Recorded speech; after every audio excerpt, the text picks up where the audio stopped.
Bismillahirrahmanirrahim. Assalamualaikum warahmatullahi wabarakatuh. Perkenalkan, nama saya Salmayanti dengan NIM 2004010256.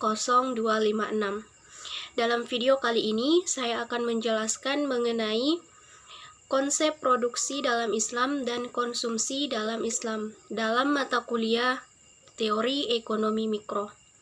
Baik, langsung saja saya akan menjelaskan materi yang pertama, yaitu konsep produksi dalam Islam.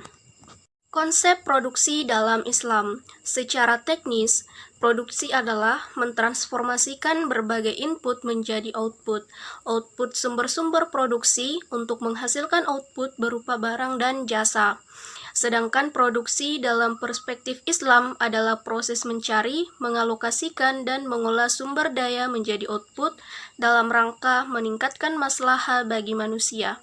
Maslahah atau manfaat dari barang itu sendiri bisa didapat ketika produksi yang dilakukan sesuai dengan Islam. Ada beberapa pendapat cendekiawan Muslim terkait produksi, yaitu: yang pertama, menurut Kaf, produksi adalah memberikan tekanan pada tercapainya tujuan kegiatan produksi yang harus selaras dengan tujuan hidup manusia, yaitu kebahagiaan dunia dan akhirat. Kemudian yang kedua, menurut Rahman beranggapan bahwa kemerataan produksi yang berarti bisa menciptakan pemerataan kesejahteraan manusia. Kepentingan manusia yang sejalan dengan moral Islam harus menjadi fokus dan target dari kegiatan produksi. Produksi sendiri mencakup aspek tujuan kegiatan menghasilkan output. Produsen dalam perspektif Islam bukan hanya sebagai pemburu laba atau keuntungan, melainkan sebagai pemburu kemaslahatan. Atribut fisik dan nilai dalam produk yang dihasilkan oleh produsen menjadi bernilai bukan karena adanya berbagai atribut fisik dari barang dan jasa, tetapi juga karena adanya nilai yang dipandang berharga bagi konsumen terhadap barang dan jasa yang dihasilkan. Dalam pandangan ekonomi Islam, produk merupakan kombinasi dari atribut fisik dan nilai. Konsep nilai yang harus ada pada setiap barang adalah nilai-nilai keislaman yang harus melekat terhadap barang dan jasa yang dihasilkan oleh suatu perusahaan. Dengan adanya nilai tersebut akan memberikan berkah pada setiap barang dan jasa.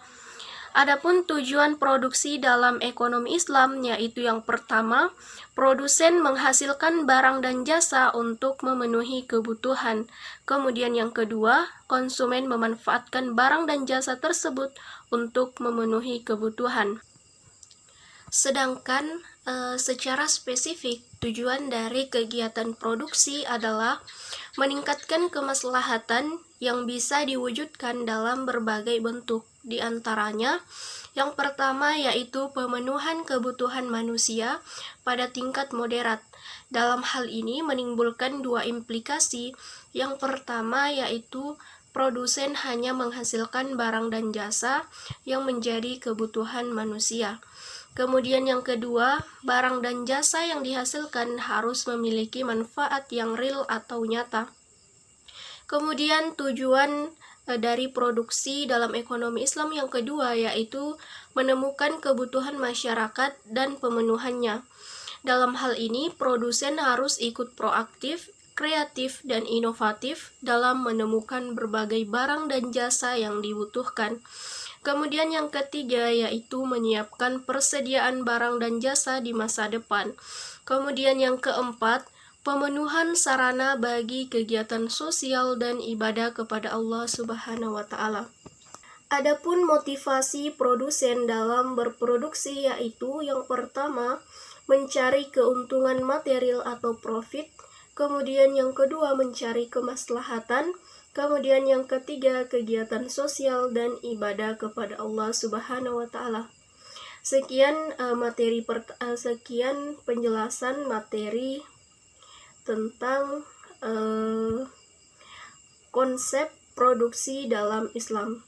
Selanjutnya saya akan menjelaskan mengenai konsumsi dalam Islam.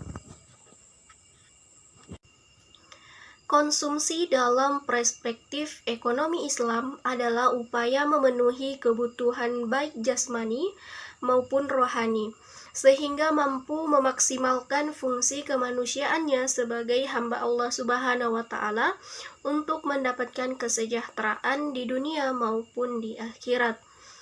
Tujuan konsumen dalam melakukan konsumsi yaitu dalam ekonomi Islam, tujuan dari konsumsi yaitu untuk memperoleh kepuasan, maslahah atau manfaat, dan keberkahan. Sedangkan dalam ekonomi konvensional yaitu bertujuan untuk memperoleh kepuasan atau utility dalam kegiatan konsumsinya. Jadi sesuatu yang dianggap tidak berguna dan tidak menguntungkan itu tidak menjadi tujuan dari konsumsi dalam ekonomi konvensional. Dalam perspektif ekonomi konvensional, utility atau kegunaan suatu barang dapat diukur dari suatu teori, yaitu yang pertama, teori kardinal atau cardinal theory, yang menyatakan bahwa kegunaan dapat dihitung secara nominal. Kemudian yang kedua, teori ordinal atau ordinal theory, yang menyatakan bahwa kegunaan tidak dapat dihitung melainkan hanya dapat dibandingkan. Sedangkan dalam perspektif ekonomi Islam, konsep maslahah dan cara mengidentifikasi suatu barang yang akan dikonsumsi menurut Islam, yaitu yang pertama sumbernya halal, kedua prosesnya halal, ketiga tujuannya sesuai dengan ajaran Islam. Kemudian rumus dalam konsumsi yaitu Y sama dengan C tambah S, di mana Y adalah pendapatan, kemudian C konsumsi. Adapun komponen-komponen konsumsi yaitu sedekah, infak, dan zakat. S adalah tabungan atau saving. Selanjutnya saya akan menjelaskan mengenai maslahah dan kepuasan. Kepuasan adalah suatu akibat dari terpenuhinya suatu keinginan, sedangkan maslahah merupakan suatu akibat terpenuhinya suatu kebutuhan atau fitrah. Namun demikian bahwa terpenuhinya suatu kebutuhan akan memberikan kepuasan, terutama jika kebutuhan tersebut didasari oleh keinginan. Jadi, perbedaan yang mendasar dari maslahah dan kepuasan adalah maslahah tidak hanya dirasakan oleh individu, tetapi bisa dirasakan banyak orang atau sekelompok masyarakat. Berbeda halnya dengan kepuasan yang lebih bersifat individualis. Kemudian, menurut Abdul Manan, dalam melakukan konsumsi terdapat 5 prinsip dasar, yaitu yang pertama, prinsip keadilan. Keadilan yang dimaksud di sini adalah mengonsumsi yang halal, tidak haram, dan thayyib atau baik, tidak membahayakan tubuh. Kemudian yang kedua, prinsip kebersihan. Prinsip ini bermakna makanan yang dimakan harus bersih dan tidak kotor dan menjijikkan sehingga merusak selera.